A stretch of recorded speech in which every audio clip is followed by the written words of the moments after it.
Yes, you will. Right then. No, there we are. Now we're live. Right, okay. I was a little premature with that greeting, but it's okay. Maybe I wasn't, I don't know. Sometimes YouTube says you're live and you've already been live for like 3 seconds or something, but yeah. Anyway, we are live now. I just managed to make it because I forgot to set up the event for... normally what I do is I set up the event about 10 o'clock and then jump in the event at 1 o'clock, and it's a lot easier, but I forgot to set up the event today, so I had to do that about 10 to, so that's why I'm not late, because I normally say 1 o'clock start anyway, but see what I mean? The computer's not in the right position. One sec. Right, that might be a bit better. Yeah, it's a little bit better. I'm a bit more in the frame. My hair's sticking up there. Right then, who've we got in? We've got Smart Reselling Darren, we've got Dr. Doodle Doo, we've got Peter Way, we've got Jason, wow, we've got George Ross in there, plenty of people popping in. George Ross says hi, Jason says hi, Peter says, I've sold a rare 1997 Lion King Disneyland official passport last night for $16.50. Mine was the only Lion King one on eBay. That's awesome. I always, I love selling things that aren't on eBay, you know, that no one else has on eBay. I absolutely love selling them because you think to yourself, for one, you can charge a little bit more, but for two, it's kind of just cool just to say, like, you know, yours is the only one on eBay. And whatever price it is, even if it's on for $9.99 or $99.99, it's just cool to think that, like, you're the only one that's actually listed on eBay at the moment. Obviously, they may have been past sold or something, but the problem about that is if you have the only one on eBay and let's say there's none been sold in the last 3 months, it can get pretty hard. Like, you don't know what to price it at, you might be googling things and you can't find anything there, and it can be quite hard. But I like having the only one on eBay. Right, Finn, nice to see you. Got Dazza putting shelf. Oh, right, yeah, right, that's what Wayne says, do it yourself lifestyle. I know what he's on about. I think it was a post or something in a group. Yeah, Phoebe's in, Finn Fashion Plus. We've got Ryan, do it yourself lifestyle. Derek Payne, I've just seen. And Jason, which I just realised I've already said. So you can drop your questions down below. I've just got a very light topic today, nothing like, you know, I'm not going to like really delve heavy into it or anything. It's just like a little bit of a topic that I've been thinking of this week. I've been sorting my auction haul this week, so obviously, well, I've been sorting a bit of it. I'm only about 15% of the way through, but to be honest, I have done well. I'm about 15% of the way through in under 2 days, so that is really good, because I... even like the amount I've got out of it already, I think I've listed about 21 items out of like 4 or 5 different boxes, and I've listed 300 quid. Now the actual haul cost me £335.92 or £336.92, one of the two, can't remember, but it was either £335.92 or £336.92. the receipt or the little sheet is somewhere. But considering that I've got like 20 plus boxes of stuff and the haul cost me that, now yes, I have to factor in the cost with the man in the van, the storage lockup rent, things like that, but I'm still on to make a great profit on that haul, considering that I've not even got to the good stuff yet.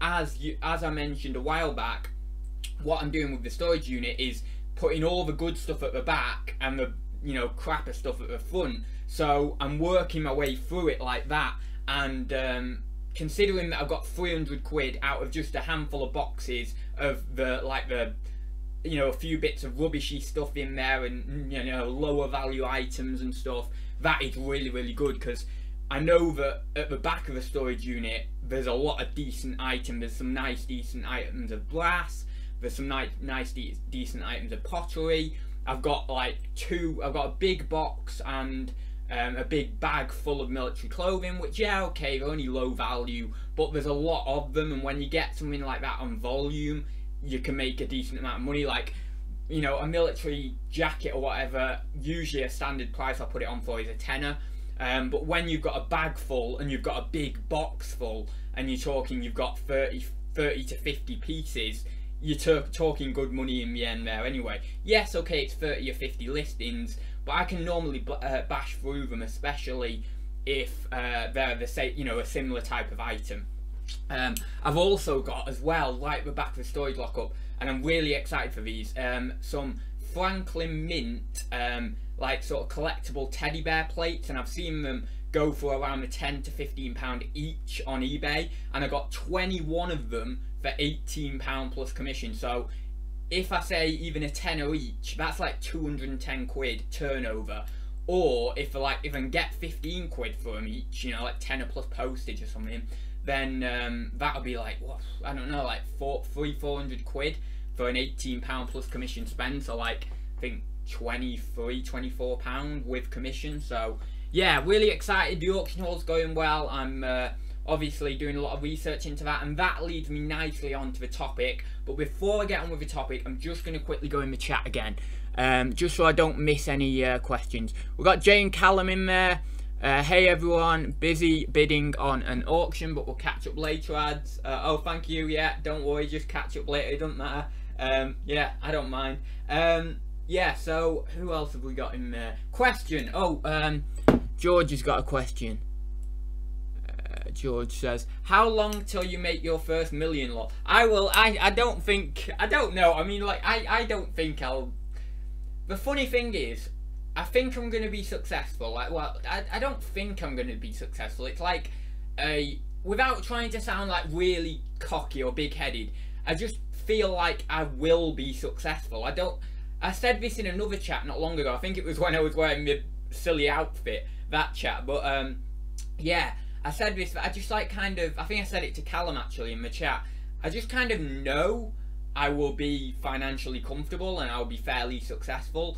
But I don't know. I don't ever think in terms of like millions and stuff. I just think what will be will be. What will come. I'll put the work in. I'll make sure I get there. And yeah, that's it. But I don't really think in terms of kind of monetary value. The only monetary value I want to get to is 50,000 a year net profit in well, not net profit, like wages that I can take out. So a bit more than 50k net profit.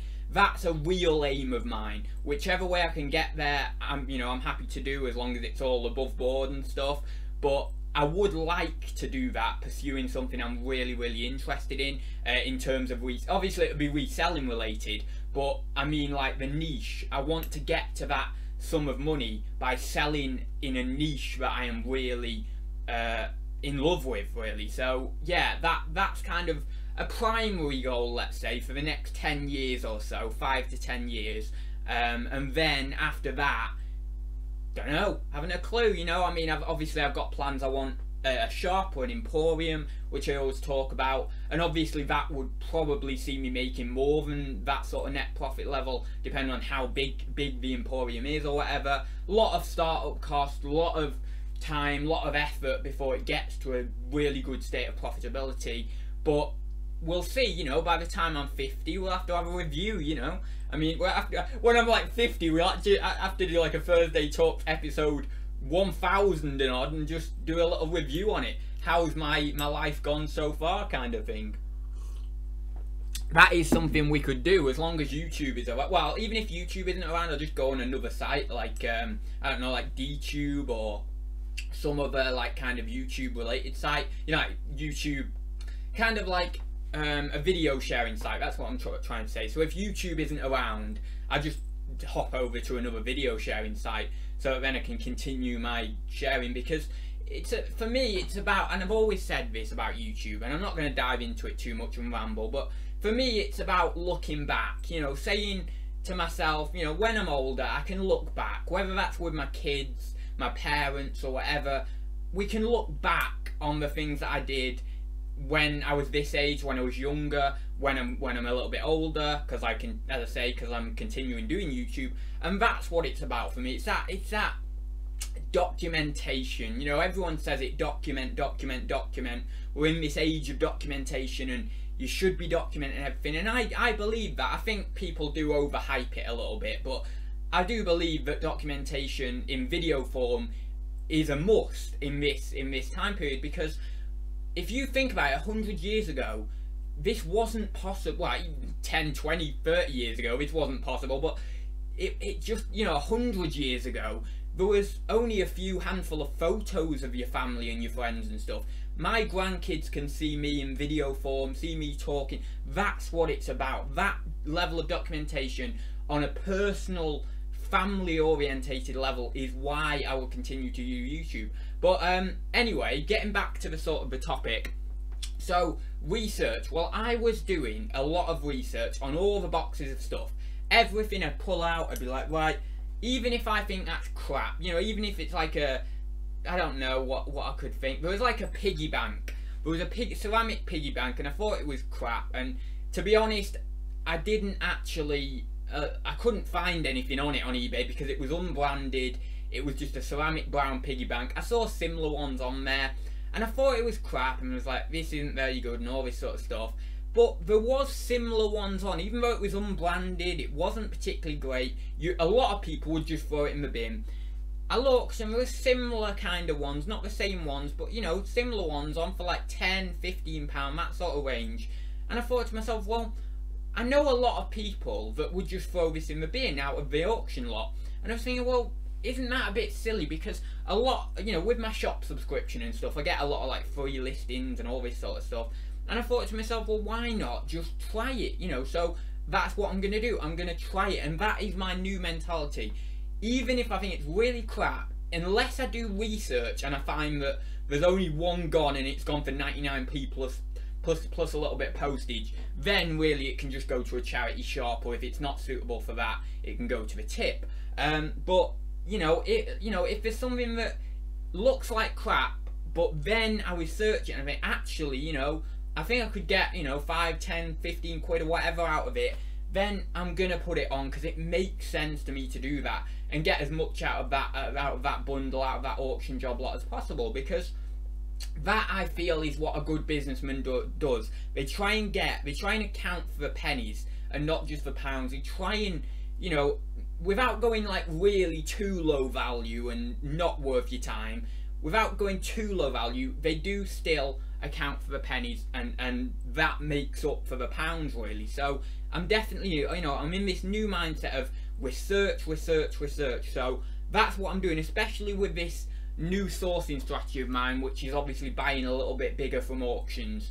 And I need to be in that mindset because there's so much stock that just comes through, and there's so many boxes and so many items in those boxes that it's so easy for one item to slip through the net. And you could have, like, a 20 or 30 or 40 or even 50 to £100 item could slip through the net, and we know this because the big golden thing that happened last year, it nearly didn't happen for Nick, and he nearly lost out on like a £5 sale because obviously he was gonna throw it in a bundle, but luckily he did the trick that I'm saying now, is research. So, you know, it really does ring true. It really is an important thing, and I've always believed in research, you know, always researching things, but more so now because of my sourcing strategy has changed and I'm getting more volume of stock, and I need to be aware of what the items are, and also it expands my own knowledge of different niches, so it's always good. So that's a big tip, you know, if there's one good tip I will ever give, it's that tip. You know, sometimes my tips can be a little bit, you know, on the fence, you know, we might be good, we might be bad, but I think this one is good. I think this one's a decent tip. Research. So yeah, I just wanted to talk about that. Anyone got any more questions? I've not really looked at the chat. Right then, was at an auction on Tuesday? Yeah, I know, Gary. That was, how much? Well, I'm not going to say how much did you spend, but how much did you get? You know what? You got quite a bit, didn't you? Because are you going into a new booth? I think you're going into a new booth. That's what Nick's been pondering, getting a storage lot. Oh, has he been? Oh, has he? I didn't know he was. Did he mention that on last night? No, Tuesday night's Tat Chat, because I've not watched that yet. But oh no, Gary, what is this? Why does everyone ask me this question? Gary has put Southwest Sellers ads, has Q4 changed? What is, right? Can I just outline something. What is this? Why do people keep asking me this? Like, I don't get it. Was it that video? Because I must have rambled like hell on that video about quarter four or something for people to keep playing this joke or something. I don't know. I spend a lot of time researching things. Indie Chick says, I have been researching kids comforters and I see them everywhere and they cost pennies. Very true. That's really funny because I was in the charity shop on Tuesday. Yeah, Tuesday, and I saw a little comforter. I didn't pick it up in the end, but I saw this comforter, and I can't remember what brand it was. It wasn't like an M&S one or something like. I know like certain M&S ones seem to be good or something like that, but or like, you know, 15-20 quid. I think, I'm not sure. I'd have to do more research, but you know, I think certain M&S ones and stuff like that do all right, and there's a few other brands I think to look out for, but this one wasn't a brand that sort of really piqued my attention, but it was like £1.49 something in the charity shop, and I thought, well, you know, some of these comforters can be like 10-15 quid or more. So I was thinking, I had that thought, and then I thought, nah, I'm not gonna buy it. And I was like, what? I don't know why that happens. I don't know whether that happens to you, but sometimes you'll look at an item for a while in a charity shop and you'll be looking at it and like, yeah, you know, that could be someone. You might even get your phone out or whatever, but usually in situations where I don't pick something up, it's because I've not researched it properly on my phone. So I'll look at the item and I'll be looking around it and thinking, oh yeah, that looks like it could be decent, and looking at it, and then I'll put it down, and then I'll walk away and I'll go around the charity shop and scout out other things. Then I'll come back to it and I'll like keep going back to it like maybe 2 or 3 times, and then end up not pulling the trigger. I don't know, it's something I do on things, but it was odd actually you said that, because I was, as I say, I picked up a comforter in a charity shop, but I just didn't actually buy it, you know. Now it's on a comment on his last video, the auction. Oh right, okay, yeah, the auction, I saw that. I just watched that this morning, the car parts auction, was it, of a what was it, car garage auction or something? I don't know what it was called, but yeah, there was a lot of stuff there, I tell you, a load of them parts and stuff. I don't know about car parts. I don't know. I've not looked into it much really. Indie Chick, do you research as the need arises, or do you decide to research a new niche that you haven't tried before? Oh, I'm trying to think. There was something I did recently that I did research a new niche, but I can't remember what it was. No, I can't remember. I just, generally in winter, sometimes I will research new niches. The only reason I do that is because, I'm sure a few of you, well, quite a lot of you in the chat will remember, but do you remember Sean Longley, who used to do videos? Well, I know some of the new people to the channel might not know who he was, because that was a while ago. That must have been like 1.5 years ago now that Sean had his channel up, but I don't know, maybe his videos are still on his channel. But what he said anyway, I remember what he said in a live stream. I might have even been on the live stream, I can't remember, but it was one of the SAS, was it SAS show? It was either one of the SAS show, which was Sean and Sam's show, or it was S&M show, which was Sean and Mrs. M show. It was one of those anyway. It doesn't really matter, but I'm just sort of rambling. But it was one of them, and he said, I remember he said on the show, what I normally do in the winter, when I've got a little bit of downtime from the car boots, you know, and sourcing stock is getting harder, he will use that time, he will utilise that time to research other niches on eBay and see what items he could maybe pick up at the car boot in the summer, and obviously research it in the winter. So I have been doing that a little bit this year. I did it a little bit last year, just based on his advice there, and I think it is good advice, because you're learning at the point where you've got the time to learn. Because in summer, it's just so hectic with car boots and all that. I mean, it's not so hectic with sales, I'll give you that, but with actual sourcing, you've got so much sourcing to do, and you're picking up a left, right and centre, that sometimes you can't always spend that time to do that research. But, you know, over like January, February, when quarter four's calmed down a little bit, you have got a bit of time there to do some research, you know, some solid research as well into other niches. And there has been a few I've looked at actually. You know, I've been trying for months and months to research banknotes and sell banknotes. I have a little bit of knowledge on banknotes. I like them.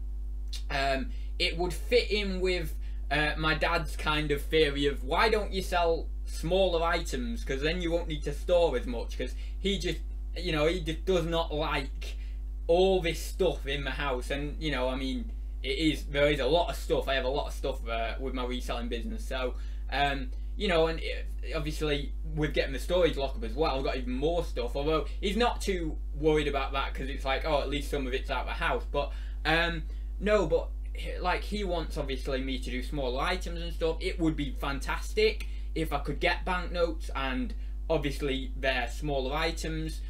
Posting them would be a bit hard, because you've got to be careful with posting banknotes, because they need to be in crisp condition. Banknote collecting, in one respect, like, banknote collectors are more worried about condition than coin collectors in one respect, because banknotes are more, like, in one way, are more fragile, because like, the corner could get a tear or get a fold or a crease on it so easily. So compared to a coin, I mean, yeah, okay, if you know, you've got an uncirculated coin in one of, I think you call them lighthouse coin cases, and then you take it out and you handle it, yeah, you get a fingerprint on it and stuff, and obviously, you know, that can make a mark on the condition. But with banknotes, they seem so, you know, they are so fragile. So posting them would be a chore, but I've tried to get them from auctions, and to be honest, even like the lots of banknotes, you know, like when we've got like 20 banknotes or 30 banknotes in a lot, they just go for too much, really. I don't know whether it's collectors, or I don't know whether it's high-end retailers. Maybe they have a specialist coin and banknote shop, you know, a physical premises where they sell it, and they can maybe pay up for them because they're maybe getting a little bit more for them. I don't know, but I just can't source them at like what I would call a trade price. But no, I would love to do that. When I say like banknotes, what I mean is like £1 notes, you know, the old £1 notes, 10 shilling, the old fivers, the old tenors, the old 20 quids, all that sort of stuff. And I'll give you a piece of advice, and you can choose to take this or not, but if you go down the bank and you get and you ask for a £50 note, like you hand over like 5 tenors for a £50 note, keep it in absolutely perfect condition, like perfect condition, and I mean perfect condition. Shove it in a drawer for like 30-40 years. You've like quadrupled, maybe even like 6 or 7 times your investment. Now if you say like with shares and stuff like that, shares are like 7%, 8% a year on average. That's what like the stock market goes up on. So you think like you could get 6 times back over like 30 years from a banknote, or you could invest in shares. I mean, it's one or the other really, but I look at a lot of different investment opportunities, and that was one that really piqued my interest, because if you look at £50 notes in perfect condition from like the 50s and 60s, they go for good money now. So it is quite a decent investment actually. Coins are less so a good investment. The older ones are good. Like, you know, if you get the older ones, you get sought after ones, you get the ones that are like you know, sort of lower production one, you know, lower amount in circulation. There's certain years, you have to look into what years are good, but there's certain years, like, I don't know, I'm just pulling a year out of my brain now, but let's say 1913, I don't know whether it was or wasn't, but let's say in 1913 there was a far lower amount of shillings made, 1 shillings, and then obviously for some reason, because there was a lower amount made, it means that they go up in value faster, they're more sought after in uncirculated condition, all that sort of stuff. So those ones are a decent investment, you know, like when we were lower circulation at the time, because they're slightly more rare, it's just supply and demand. But like if you because I looked into this as well, if you take a £1 coin from today and you put it in one of those coin cases and you keep it in uncirculated condition, put it in your drawer for 70 years, like all your life, or 50 years, put it in your drawer, there's not much point in doing it. I'll tell you that right now. Unless something massive changes, it's just not worth doing that. I looked into it, and I was frustrated because I thought, oh, this will be worth doing. Now, what is worth doing, and I know this is like turned into a lesson, but you know the £2 coins, the £1 coins, the commemorative ones, and the 50p. The 50p, like the Kew Gardens one, I think it is. Now, if you kept them, but not all of them, because some of them have a massive production run, but there's certain ones of the £2 coin, commemorative £2 coins, commemorative 50p's, things like that, that will be worth keeping and will be a half decent investment in 60, 70 years time. But it's only certain ones, and you need to know which ones would be like the ones with lower circulation at the time, because they're the ones that are going to be more sought after, and you have to keep them in like insanely good condition. But I know I've just gone off on a right ramble there about banknotes and coins, but that just shows you my kind of passion for wanting to sell them. But unless I'm going to car boots and I'm getting there like mega early and I'm in the back of cars trying to grab the coins or the banknotes out of there, there's no way I can get them from auction. I've just tried so much and they just seem to go up too high. I mean, certain coin lots you might be able to get, but certainly banknotes in particular, they just go too high. You know, coin lots you'll probably be able to get a few, but banknotes, which is the one I'm really focused on getting, they just seem to go too high, and it's really annoying. But the other thing I think as well is people are selling them on eBay, and these are business sellers that are selling them on eBay, so they have to get them at trade prices somewhere. So I'm trying to figure out where they're getting them from for trade prices. I just don't know where it is, because every time I look on the auctions when we've got a banknote collection or whatever, just go too high. I just can't seem to make a margin in it, or not enough of a margin anyway. Maybe these people are buying them up on volume and just making like a smaller amount, you know, sort of like a wholesale price, but I don't know. Yeah, anyway, can you even do wholesale in the antiques world? Probably, I don't know. But anyway, we'll get back to the thing. Let's go down here. Oh, sorry. Peter, I was saving £2 coins. I had £82 worth. Just got bored and spent them. I did as well. I had because I have a load of coins in there. I have a few silver coins in my wardrobe, bottom of the wardrobe there. That's why I'm putting over there. But it's I have a load of coins. I have like I have a couple of Georgian ones. I think George the Third, George the Second, George the Third. I have you know, a couple of silver ones. I have a crown with the veiled head, the Victoria. I have one of them. I have another crown, a different crown. I have another silver crown from the 1800s. I have a load of coins from like the 1910s or like 1930s, that sort of era. I have a load of pennies, although I think I did get rid of quite a lot of the pennies.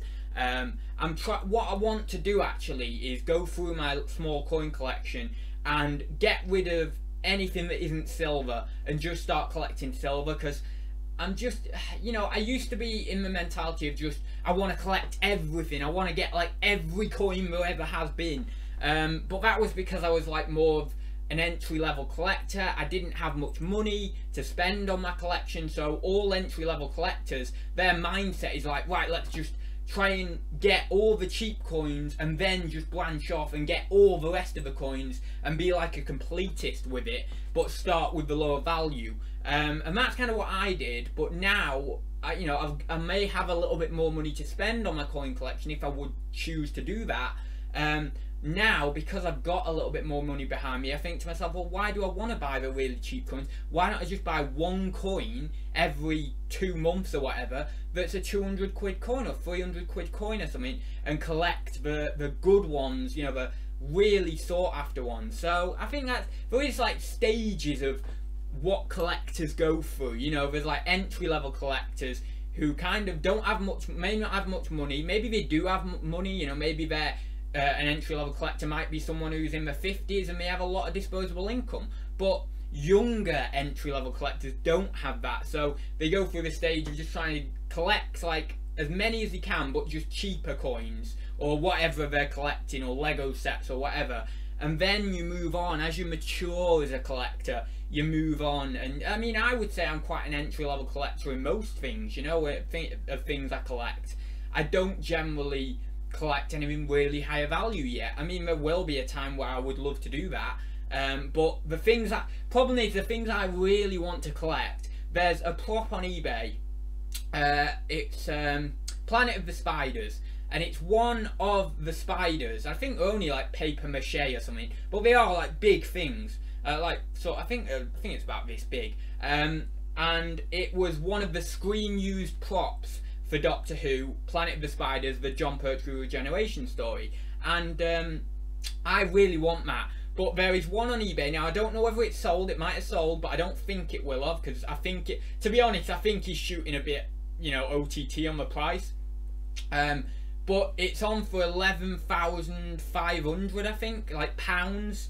So if you're watching in America, because I know a few people watch my channel from America, that must be like $17,000 or something, like crazy, crazy amount of money. So like 11,500, maybe like $15,000, $16,000, $17,000. It's crazy. I don't think, I think there's someone who will pay it out there. I mean, if I had the money, I'd pay it. I'd be like, I don't care, just there's the money, give me the thing that I desire the most. But I think that really something like that is more maybe 3,000 to 5,000. I just don't think it's worth 11,500. I mean, I'm not a valuer of any of this stuff, but I am a passionate Doctor Who fan, and that would be more of the range that I would be wanting to pay for it. Like, no more of it. If I had the money, if I was like an insanely rich person, I wouldn't want to be spending more than 5k on that. Really, it's screen used. It's a great prop. It's from a well-loved story, but it's not from like the best story ever, and it's not something like something really sentimental that will really get fans going. It's something that will get fans going, like myself, but just not really hitting it hard. I can't think of something that would get me going like a lot, from maybe the classic era, or I mean certainly something like the sonic screwdriver that David Tennant used, or Matt Smith used, or whatever. But they use, what happens is when the Doctor leaves, normally they will give them the sonic screwdriver, or in some cases they do. I know that Matt Smith got his sonic screwdriver, so he actually has that, and he'll obviously possess that most probably for his life now. So but to get something like that, to grab your hands on something like that, that's what is really exciting, and that would be what I would pay, and what a lot of other fans would pay a lot of money for. Valuation, I don't know, but it's just the valuation is what, if something like that went into auction, it's what the big Doctor Who fans with a lot of money would pay for it, would bid each other up. But yeah, right then, does Ads have any friends? Yes, I do have some friends, but I don't have many friends. I'm ashamed to say I don't have many friends. Ads, would you rather have an ear made out of Wensleydale cheese, or a nipple that dispenses Tizer? What? What is that? Seriously? I don't even know how to answer that question. That is like over the top even for me. I am sorry to break it to you, but like Santa Claus and the Tooth Fairy, Doctor Who is not real. I know, don't you know I know that. It's just like it's just because it's been such a big part of my life since 2005. I was the generation that it was brought back for, and as soon as I heard my dad say there's this thing called Doctor Who coming on the TV, I remember him saying something like that, and I said, well, what is it, or whatever, in a little child's voice, obviously, because I was 9 years old, and he said I'm pretty sure he said it's like a sci-fi show and you'll really enjoy it. And I remember watching the first episode with my mum and dad, and although I don't remember it vividly, I remember just falling in love with this new show that was really exciting, and it's just been a part of my life for like what, 12 years now. So it's crazy, it's absolutely crazy to I don't know, I just love it so much. It doesn't matter that it's sci-fi or it's not real or whatever. I love it so much, and I do passionately believe that aliens exist anyway. So maybe not on the scale of us, in our intellect or anything, but certainly I do think out there somewhere in the universe there is alien life. just by the sheer volume of planets and just sort of oh, what's the word? Oh, I don't know the word. Forgot the word again. Just out of like the sheer volume of planets, oh, I don't know the word. It'll come back to me. I'll tell it. I'll say the word in a minute. The chance, like the sheer chance, you know, of like if there's a billion or 17 billion or whatever it is Earth-like planets out there, then the probability, that's the word, probability, the probability of there being another alien life out there or some life out there is overwhelming. So yeah, so in a way it does feel quite real to me, and that it's my love for Doctor Who is spurred on by the thought that in some reality, in some time in the future, things could be kind of, there could be similarities between the future and Doctor Who in that respect. So I'm not saying the Doctor will exist or anything, but you know, there might be similarities to some of the alien species we see in Doctor Who on TV now, and then what'll happen in like 1,000 years or whatever, they will call back to the old TV shows and think, oh right, yeah, that's actually some like kid or whatever, or some guy who's researching in whatever university there is now, like the University of Mars or whatever. I'll be thinking, oh, you know, that's a species that exists now, that we know exists now, and they predicted it all those years ago on Doctor Who, and it'll be like Doctor Who becomes somewhat of a reality. Anyway, yeah, I'm not going to ramble anymore about that. So if you want any more questions answering, please do whack them in the chat. Let's get on to some more reselling chat now, because why do I always do this? I can't help myself. I can't help myself but ramble. Planet 51. Oh yeah, I've seen that. That's a pretty good movie. I like that. The youth chavs, Dave. What's going on? Peter says the youth chavs, Dave. Right then. I'll go up the chat because I might have missed a question. Oh, is Alan's World in? Pete in? Oh no. Oh, it's Ryan says Prime Minister is an alien. I thought he said Alan, so I was thinking he was referring to Alan's World. Aliens, I've seen a few, lol, Ryan says. What's in the mug? I know, it's so funny though, because I had my tea up here like this, and then obviously I was sipping it a little bit, and it was slowly getting weirder and weirder, so I understand where you're coming from there, but oh my god, that was funny. Question, with your new unit, cabinet, eBay fees, what would you say the rough outgoings a month is for you as a business person? I would say, I'll work it out for you. 31, that's 100, 72, 50, is that? And about, I would say, if I'm doing a fairly, maybe a fairly average, but maybe a little bit overspent on stock, I would say 1,300, 1,350, something like that. So I have to turn over like £3 a month, really, and I pretty much do, if not more. Like most months I'll do more, but I have to turn over a minimum of that to make any sort of profit for myself, really, considering that, I mean, even because it's not strictly true, because like on a month where like I'm spending for Christmas stock, I'll like put a load of money into it, so then I'm spending a lot of money that month. But it's hard to work out, but I'd say, like, let's say on a slightly slower down month, maybe like 1,350, 1,400, something around there. And then on like a mega month, it could be 1,000, it could be like 2,500, so it could be a lot of money. So I don't know, it might average out around 1,300 to 1,500, that sort of range. I'd have to double check on my profit and loss accounts and stuff, but I think that's about where the range stands, around that. So yeah, but as I say, it really depends on stock cost, and that's the big one. Like, you know, postage is quite a big one.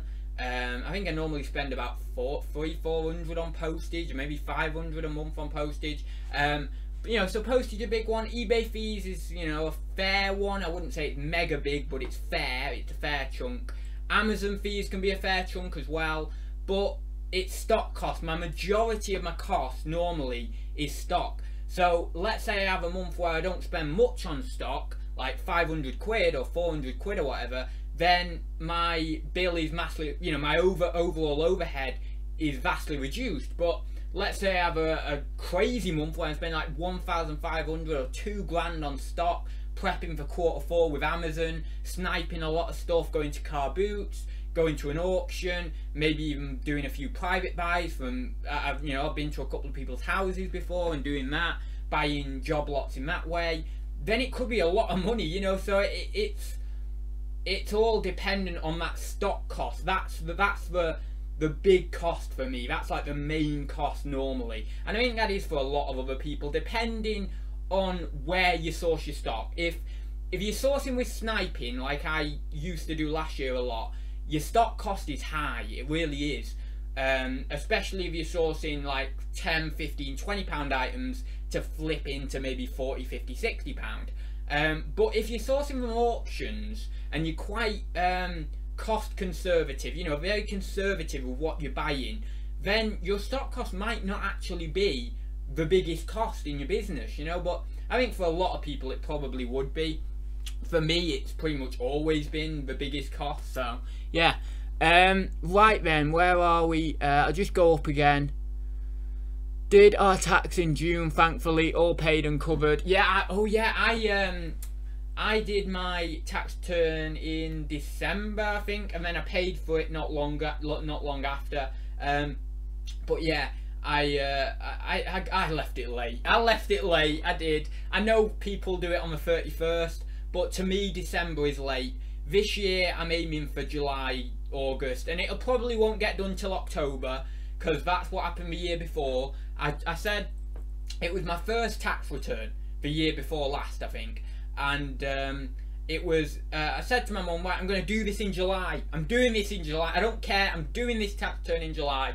And July goes by, and then August, and then September, and before you know it, it's October. And I managed to actually think to myself, right, I've got to do this now. Because that first time when I was doing my tax return, I wanted to send it in somewhat early. I know October isn't really early, but somewhat early, to make sure that if there was any problems with anything and HMRC needed to sort something out with me, I've got some more time to whatever they need, you know, if they want me to resubmit it or whatever, I've got a bit of extra time, you know, leeway before that 31st deadline. Now, I don't know what would happen actually.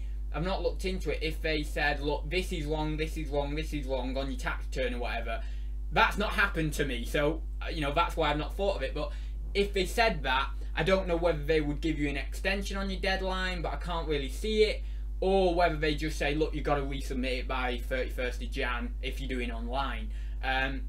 So yeah, I don't know, but that's why on the first year wanted to get it done early. But now, you know, the thing is with tax return, I was so afraid of it, like the first year I did it. Now it's like, you know, because I've done it, this will be like second or third time I've done it now. I think maybe second, or like, it might have been third, I don't know, it's either second or third. But even though I've not done it like 10 times or 20 times like maybe a lot of the more experienced business owners, I still feel quite comfortable doing it now. It seems quite easy. It's all about record keeping. If you're one of those people who don't do your record keeping religiously, you will suffer when it's time to do your tax return and things like that. I am one of those people who do my records religiously. I account for everything. I try and make sure I've got everything I need to have in front of me, so that then I can just flick onto a few different spreadsheets, flick onto a few different figures and things like that, and you know, things that are built up, and then I can just like input the figures nice and easy, sorted, input my other information that I need to input and things like that. You know, maybe next year I might be inputting some capital gains and things like that, so I've got to obviously include that section in my tax return. But once you've done it, it's not that hard. I mean, I imagine it would get hard if you were a bigger company. I'd imagine it would get hard if you rent property out and you have to add that. I think you have to add a section onto your tax return if you rent property out or something like that. and you know you've got capital gains coming in, and you need to add that section on. Within the tax year, you have also been being an employee for someone else, so you need to add that section on or do that section, and then it would get like, oh my god, it's so many pages, that's so hard, I can't do it, I need an accountant to do it. I can get that, I see that, you know, I see how it would get harder. And then I don't know what the procedure would be if you are a public limited company or something like that. I don't even want to look into it, because it would probably be even more stuff to factor in, you know, when you're like selling shares in your company or something. I don't even know, I wouldn't want to even look into that. That's the point where you need an accountant. Well, no, that's the point where you need a team of accountants that are actually working for you. You need an accounting department, but I'm not getting to that anytime soon. Oh, and then VAT as well, but I don't know whether that's in your tax return. That might be separate, I don't know. But yeah, so God, it could get hard, I tell you, it could get hard. Right then, where are we now? That's a Bowie song, isn't it? Tax, ads, done yours? Yeah, I just said, yeah, I've done it. Oh, sorry. Oh, that was ages ago that Peter said that. Question, what's your thoughts on payment on account? Now, I don't know, I'm going to have to look into that, what that correctly is, but is payment on account like, is that like credit, like trade credit, where you buy something and then they put it on an account like a tab in a bar? Am I right?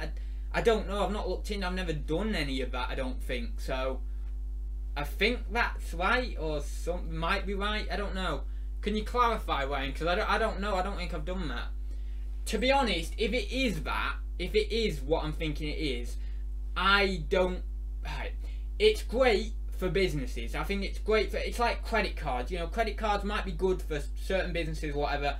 But I've always been taught by my parents, don't do... You know, they don't have credit cards and stuff. I don't particularly want to have a credit card, even though, you know, there's uses for them and stuff. And I'd have to look into the proper fundamentals of having one and the reasons behind it. But I've always just had a debit card. I like paying for things, and I like cash. I just like handing over cash, knowing it's paid for.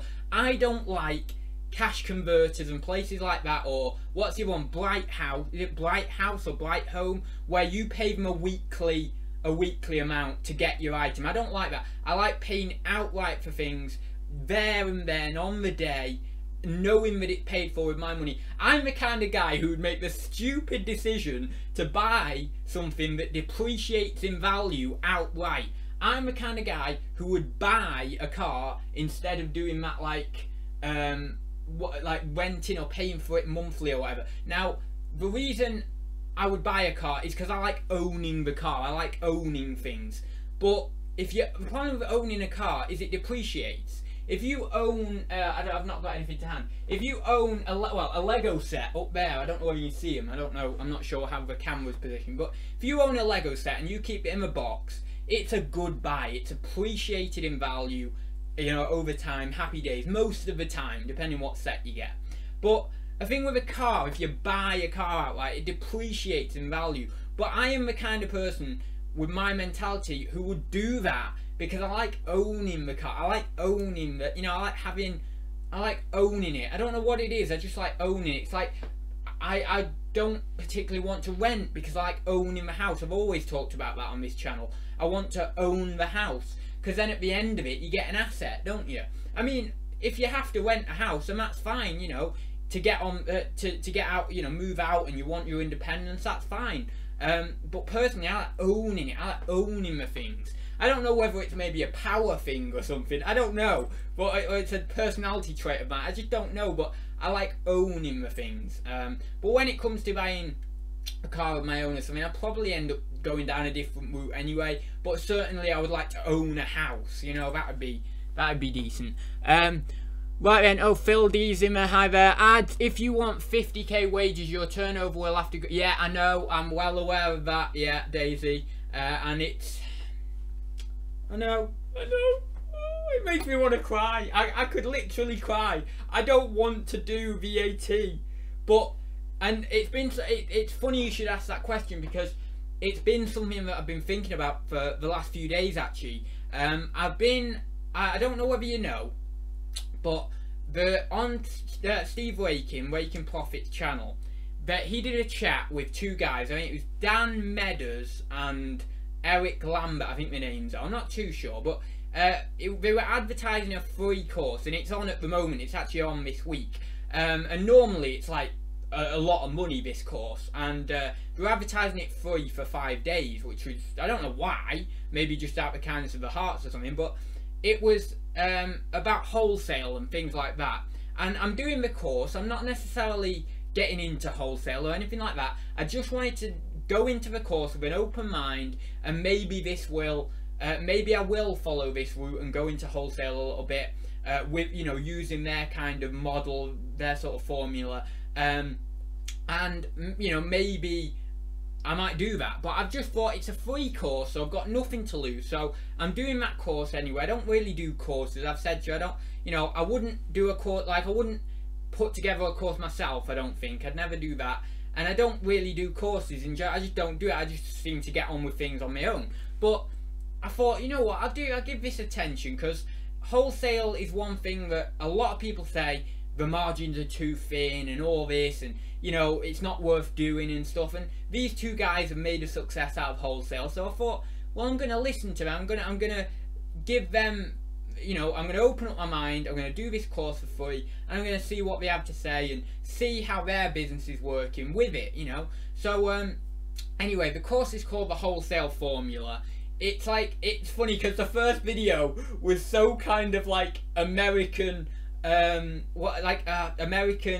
advert. I nearly said commercial then, but it was like so like American advert. It was him like driving in a fast car and so it was so funny. But no, but the things they're talking about, the genuine guys, they do talk about good stuff in the course so far, and I've just been looking into that. And obviously if I did wholesale, that would be way, you know, I'd be way over VAT. So I've been thinking, that's why I've been thinking about that. But no, it would mean that, it would mean I'd be over VAT threshold. I really don't want to do it, but at the same time I really do want to do it. I don't want to do it because of a headache, and I know I don't know much about VAT and what the processes are, but I've heard so many people, including Nick and I think a few of the guys who do retail arbitrage on the groups, talk about it, and they think, oh, I know it's a nightmare. There's all these different schemes. There's like something called the flat rate scheme or something, and then the global scheme, or I don't know, but all these different things, you have to do all this, and then, you know, certain products get VAT added and others don't, and it just seems like a big old nightmare. And I don't think you can push it all onto an accountant. I think you do have to do some of it yourself, because you're the kind of one who is surveying the products on a day-to-day basis. So I think that certain things you have to do yourself. I might be wrong there. Now, if I could push it all onto an accountant, I'd just do that. I wouldn't even worry about it. But if I do have to do certain things to attribute to the scheme itself, you know, the VAT scheme itself, then I don't want to do it. I just don't want to do it. I don't want that headache. But at the same time, it's like I want to progress my business, and it's like a ceiling. That's how I think of VAT. It's like this 85k is this ceiling. I can't go above that. And it's kind of like whoever it is who's put the VAT scheme in place, the government, whoever it is, they're kind of like forcing these small businesses not to go above it, because you're scared of having to deal with all the new paperwork and all this. And I've got to try and break through that, and I've got to try and think, well, look, it's going to be a challenge, it's going to be hard, but I've got to do it. If I want my business to make like real money, or like good money, I've got to break through that barrier and do that, and then I can, and then after that, if I'm well over the VAT threshold, then that's fine. Now the other thing is, with the VAT threshold, I've heard people say as well that if you only just qualify, like you only just breach that threshold, it's pretty bad for you, because you're then paying your VAT, but you're not really over that threshold that much. So really you need to like get to the threshold and then think to yourself, right, I've got to get loads of sales in or something now, get right over that threshold, get my business right up there, so that then it softens the blow a little bit, if you know what I'm talking about. But yeah, it's something I've got to do. It's something I will do. I don't know when. It might be 5 years, it might be 10 years, it might be 2 years. I don't know. But to really get the most out of what I want to achieve in business, I'm going to have to do it sooner or later. But it is, oh, you know, it does make me want to cry. It does. It does. You know, I mean, when I was younger, things that would make me cry would be like, you know, scary things on TV and zombies. Well, not maybe cry, but would make me, you know, like really scared or upset or whatever. Things like that. But now, as you get older, it's so boring being adult, because you get like you get fear and you get upset or whatever it is out of the sort of boring tax things or mundane paperwork, and it just seems a very boring kind of way to be feared or frustrated or angry or whatever you want to call it. Right then, I will be getting off in a minute. We've nearly been an hour. I have no intention of being anywhere near the VAT threshold. No, I haven't for the next, you know, I'd say I haven't for the next few years, and I don't think I'll get there. But I do think if I really want to progress my business, I've got to do it, and that's only because I see myself being a businessman for my entire life. Like if you're in a different stage of your life, and then you just start in eBay or Amazon or whatever it is, you know, let's say you started eBay and Amazon to help your pension. Let's say you're like 65 or something. Then you're in a different situation. You don't need to go over the VAT threshold or anything. You're content with just keeping your mind active, doing a little bit of eBay on the side, and you're happy with that. But for me, I'm at the start of my life. I have a lot of ambition, I have a lot of drive, I have a lot of motivation, and that needs to convert into scaling up my business. And if it does that over the next few years, then obviously I'm gonna go over the VAT threshold. That's just what's gonna happen. So it's all, you've got to look at it like, where are you in your journey? I know Nick says that a lot. I know Zahir and Nick say that a lot. You know, where are you in your journey? And then you need to think, right, what is it? Where do I want to go with this? What do I want to do? And to tell you the truth, I don't know what kind of business I'm going to be doing in 10, 15 years. I'm hoping it's going to be reselling, but it might be reselling in a different way. It might not be eBay and Amazon. It might be in a different way, but certainly it'll be something to do with kind of reselling or buying and selling. So but I don't know what it'll be. It might be Facebook Marketplace, it might be something else, you know, but might be Amazon merch or something. I don't know, I haven't a clue. But you know, what I do know is I want to grow a business. I don't want to just go on one level, because I'm not at that age. You know, when I get to being, let's say 58, 59, maybe 60, something like that, maybe 65, yes, I might slow things down a bit. But to be honest, I won't retire. I know right now, I know you might be thinking, oh well, when you get to that age you will. I just know I won't. And you know how I know I won't? Because my granddad is 75 and he is not retired, and he will not retire. He's just one of those people who will not retire. He's still working, he's still doing things, and I can see a lot of me in him. You know, when I'm his age, or if I get to be his age, hopefully, then I'll be like that. I just won't retire. So it's that's how I know that, you know. That's how, unless there was something, you know, touch wood or anything, that this doesn't happen, but if there was some sort of accident and I couldn't, you know, I had to be laid up in bed or whatever, I couldn't do you know, I couldn't do what I wanted to do in that respect, you know, physically or anything like that, then that might make me reconsider a little bit. But the way my mind works, I have to keep busy, I have to keep motivated, I have to keep doing stuff, really. Right, I'll take one more question if there is one, and then I will get going, because we'll have been an hour then. Question: would you like to have a lister or photographer?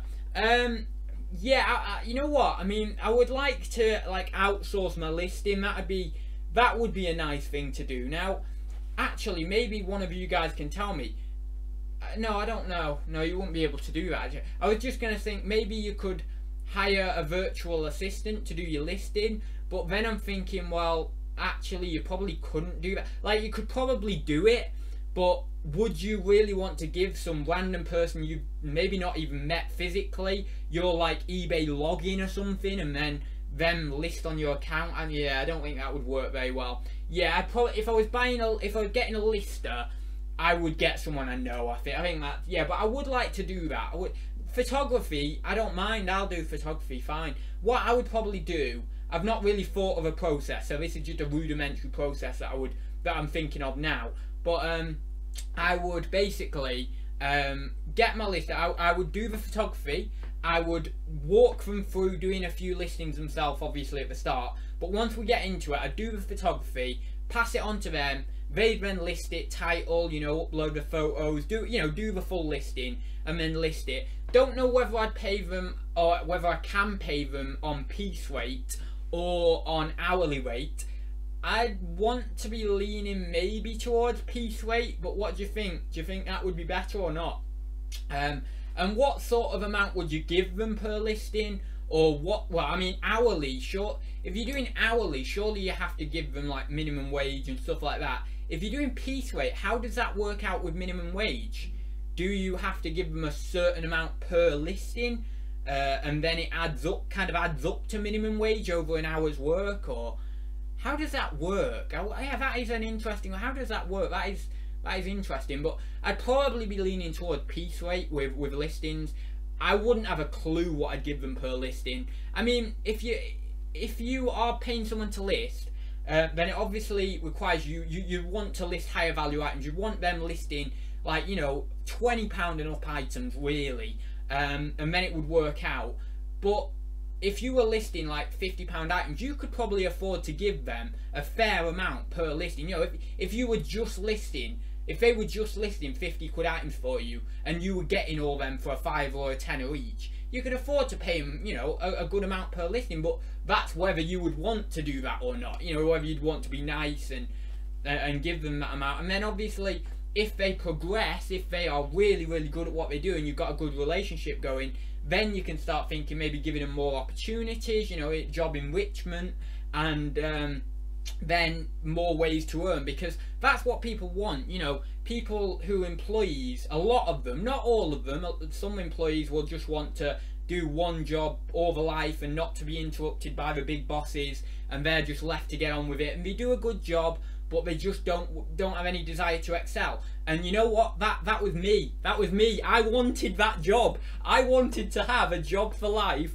where I would just not get promoted and just stay in one job. All the big bosses go away and leave me to it. I'll get on with it. I'll do a sterling job, but I don't want to be promoted. I just want my set wage. That was me. I was in that mentality. And then I found reselling, and it's like, why the hell was I in that mentality? I can like do so much, you know? But yeah, it's yeah, so there are people like that, but also there are people who want job enrichment. They want to feel satisfied. They want a challenge. They want to pursue something more, something bigger, something better. So you have to look at what the personality type of the person you are employing is, and then think, right, what can I do that will keep them motivated? What can I do that will help them succeed? What can I do that will give me the most money from them, but also give me the most money from them that I can actually give back a little bit of that money to them as like a bonus, or, you know, an extra onto their wage, onto their pay packet or whatever.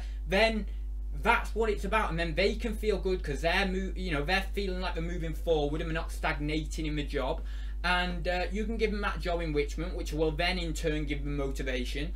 And then obviously that motivation will lead to more listing, which will lead to more sales, hopefully, which will then lead to you being able to pay them a little bit more, which will then start the motivation off again. It's crazy how it works. It's so beautiful how that system works of job enrichment and motivation and money. If you have those three things, like, the employee can feel really quite good. And then you've got like other things like you know, more personal things and personal situations that you need to be dealt with care and things like that, and they can come into the motivation side, and the sort of the more human aspect of motivation and having an employee. You know, you've got to be a human boss at the end of the day, and if ever I was a boss, I would try to be firm, I'd be fair, but at the end of the day, I'd be human, you know, and that's the thing really. At the end of the day, every day, you need to be human. And I think that if ever I had employees at the end of the day at 5 o'clock or whatever, or 4:45 or whatever, 5 to 5, I'd always sit down and have a little bit of a chat to them about the world, about what's going on, and that can be a form of motivation too, because they can feel more connected to the boss. So anyway, I have all these theories about motivation, about employees, all that, and I will hopefully one day I will put them in practice with my own employees, but it's not the time and place for me to be discussing all that here. So yeah, anyway, I will, Indie Chick says, right, time to list more tat. Indeed it is. I need to sort some stuff, I need to do some packing, so I better get off, guys. Thank you for joining me once again. I know it was a bit of a weird one like normal. I'll try and be a bit more reselling related next week, but I can't promise anything. I'm just gonna have to try to be, and yeah, I will see you in the next one. So thank you everyone for joining me in the chat. It was lovely as always, so see you very soon, guys.